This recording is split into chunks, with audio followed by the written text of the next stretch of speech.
सात संगत प्यार से कहना धन निरंकार जी।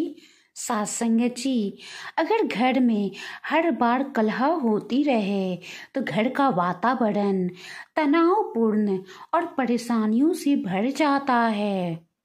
तो आइए आज की ये प्यारी सी साखी सुने। सास संगत जी, एक घर में सास और बहू में बहुत अधिक तू मैं होती रहती थी।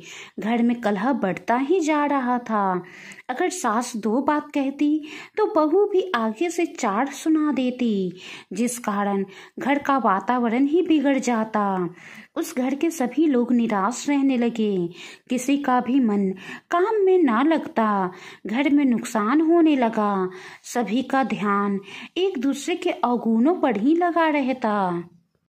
गुण दिखाई देने तो जैसे बंद ही हो गए। दोनों सास बहू की लड़ाई की चपेट में सारा ही परिवार आ गया। एक दिन बहू दुखी होकर एक ज्ञानी महात्मा के पास गई। उन्हें सारी बात से अवगत कराया, किस प्रकार उसकी सास के साथ नहीं पटती। सास संगत जी, महात्मा बहुत ही समझदार थे। उन्होंने बहू को एक तावीज में एक कागज डालकर दे दिया और उससे कहा, जब तुम्हारी सास तुमसे कुछ कहे तो तुम बिना कुछ कहे इस ताबीज को मुंह में डाल लेना और काम में लगी रहना। जितना वो बोले तुम उतना ही इसे दबाते रहना। ऐसा करने से जल्द ही वो तुम्हारे वश में आ जाएगी और जैसा तुम चाहती हो तुम्हारी सास वैसा ही करेगी। सास संगत जी, बहू ने वैसा ही किया। जब भी सास बोलती बहू उस तावीज को मुंह में दबा लेती। सास सोचने लगी कि मैं इसे इतना कुछ कहती हूँ लेकिन ये तो कोई जवाब ही नहीं देती। वो अकेले इतने दिनों तक कितना बोलती। धीरे धीरे झगड़ा कम होने लगा।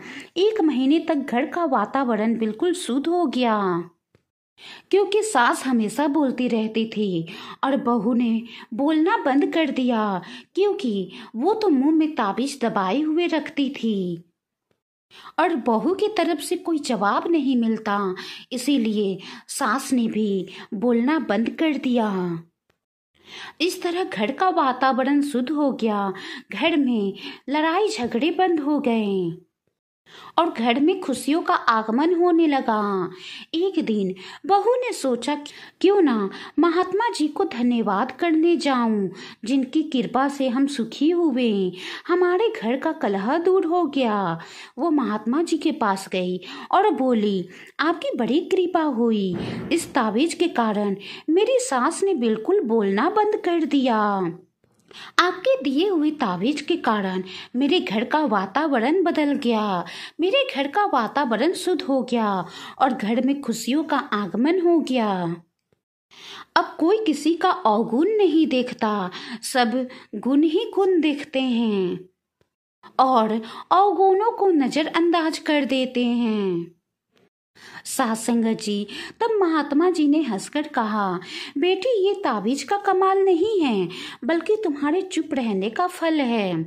अगर मैं तुमसे कहता कि तुम अपनी सास के सामने चुप रहो तो क्या मेरी बात मानती?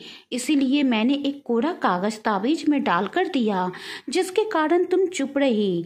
तुम्हें चुप देखकर तुम्हारी सास ने भी बोलना बंद कर दिया, जिसका परिणाम तुम्हारे सामने है। अब बात बहू की समझ में आ चुकी थी। उसने घर की शांति को बनाए रखने का प्रण लिया और महात्मा को धन्यवाद देकर वापस अपने घर को आ गई। सात संगत जी, ठीक इसी प्रकार हम भी अपने घर में सुख और शांति ला सकते हैं। अपने घर में केवल अपने हैं, फिर अपनों से तकरार कैसी? जिन अपनों के लिए हम कुछ भी कर सकते हैं, फिर एकाएक इतनी करवाहट हमारे अंदर क्यों भर जाती है? हमें तो अपनों को ही हर खुशी देनी है और घर को सजाना है। जब हम घर में ही खुशियां नहीं भर सकते तो बाहर किसी को कैसे खुशी दे सकते हैं? क्योंकि सेवा तो घर से ही शुरू होती है। अपना गम लेकर कहीं और ना जाया जाए, घर में बिखरी हुई चीजों को सजाया जाए। अगर हमारे रिश्तों को प्यार की कड़ी ने जोड़ रखा है तो कोई भी बुरी बला हमारे घर की ओर मुंह नहीं कर सकती।